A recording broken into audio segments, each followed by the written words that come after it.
Hello everyone, आप सभी का एटी एजुकेशन सेंटर पर स्वागत है। आज हम लोग कक्षा 10 का जो चैप्टर 10 है उसका जो ब्रीथ है, इसका जो बेसिक्स चीज़ है, इसको हम लोग पूरा डिटेल से समझेंगे। तो चलिए सबसे पहले हम लोग जानेंगे जो ये ब्रीथ है, ये ब्रीथ क्या है। तो मान लीजिए कोई बिंदु है और बिंदु के चारों ओर समान दूरी पर बिंदुओं का एक पथ है।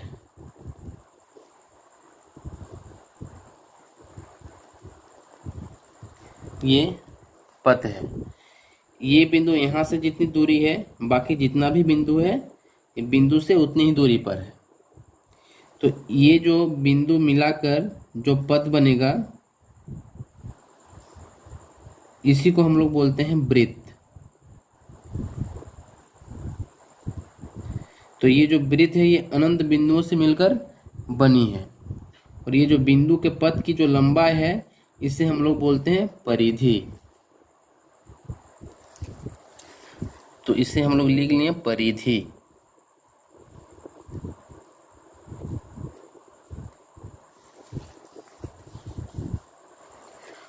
तो ये जो वृत्त है और ये जो बिंदु है, बिंदु के चारों ओर समान दूरी पर बिंदुओं का जो पथ है उसी को हम लोग बोलते हैं वृत्त। ठीक है। इसके बाद केंद्र तथा वृत्त की, ठीक है, केंद्र तथा वृत्त की परिधि के किसी बिंदु के बीच की दूरी को त्रिज्या कहते हैं। यानी कि यहाँ से लेकर यहाँ तक कोई एक बिंदु है,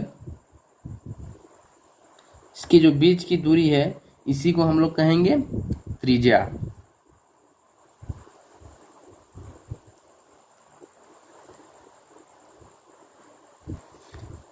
इसे हम लोग जो केंद्र है इसे O मान लिए, ठीक है, और ये O है और ये जो बीच की दूरी है जो इस बिंदु में मिल रहा है इसे हम लोग P नाम रख लिए। तो ये जो बिंदु P है, तो P बिंदु से कोई रेखा केंद्र से होते हुए सीधे दूसरे बिंदु पर आके मिलती है, तो ये जो रेखा है इसे बोलते हैं हम लोग व्यास। इसका कुछ हम लोग अलग नाम रख लेते हैं। ये P है, Q रख लिए। हम लोग का जो QP है ये हम लोग का हो गया व्यास। अब जो व्यास और त्रिज्या में जो संबंध है वो है व्यास बराबर 2 त्रिज्या।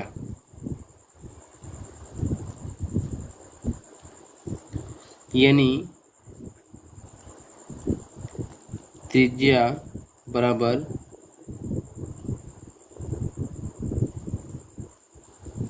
व्यास का आधा। तो त्रिज्या यानी कि R बराबर ये D/2 हो जाता है। तो ये हम लोग का एक फॉर्मूला निकल गया।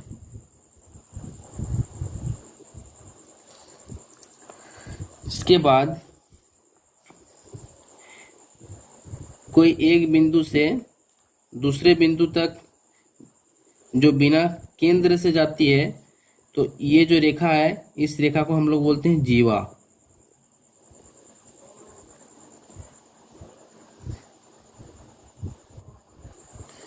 तो चलिए हम लोग वृत्त की परिधि और वृत्त का क्षेत्रफल जान लेते हैं। तो वृत्त की परिधि बराबर होता है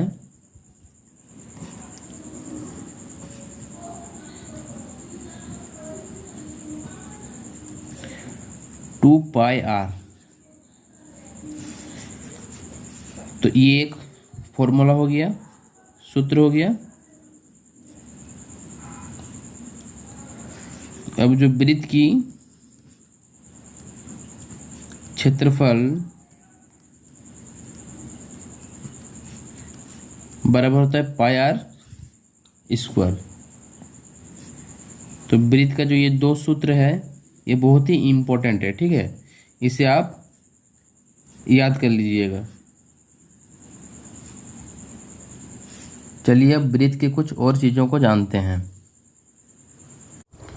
तो छेदक रेखा,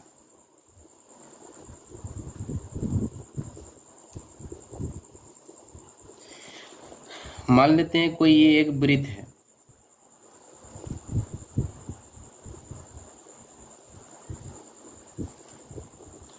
और ये जो है ये केंद्र है,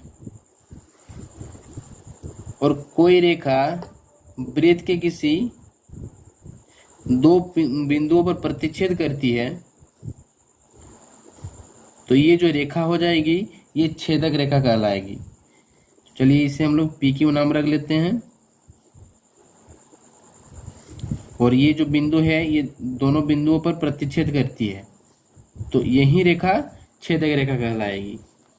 तो छेदक रेखा के बारे में हम लोग जान लिए। अब स्पर्श रेखा,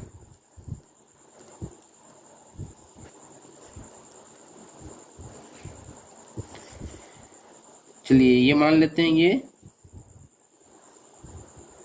एक वृत्त है,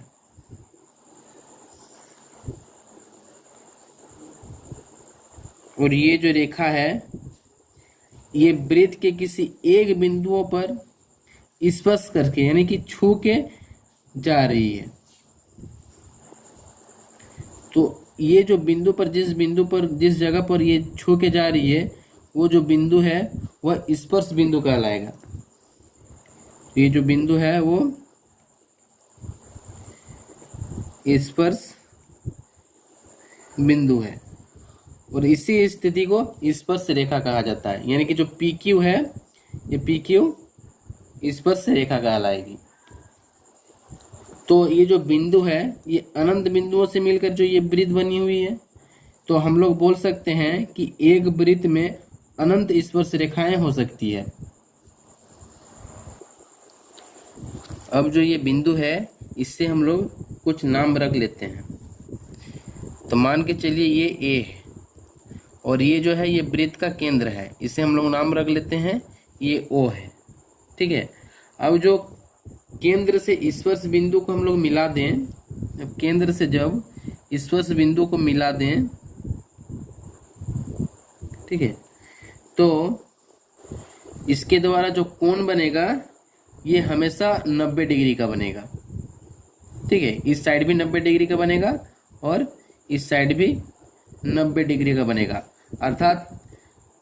अर्थात कोई स्पर्श बिंदु से कोई स्पर्श रेखा केंद्र से स्पर्श बिंदु पर मिलने वाली जो रेखा है वो हमेशा समकोण बनाती है। ठीक है। अगर आपको ये वीडियो अच्छा लगा तो एक लाइक कर दीजिएगा, तथा अगर चैनल को सब्सक्राइब नहीं किए हैं तो चैनल को सब्सक्राइब करके बेल आइकन को प्रेस कर दीजिएगा, जिससे कि हर आने वाले वीडियो का नोटिफिकेशन आपको मिलती रहे।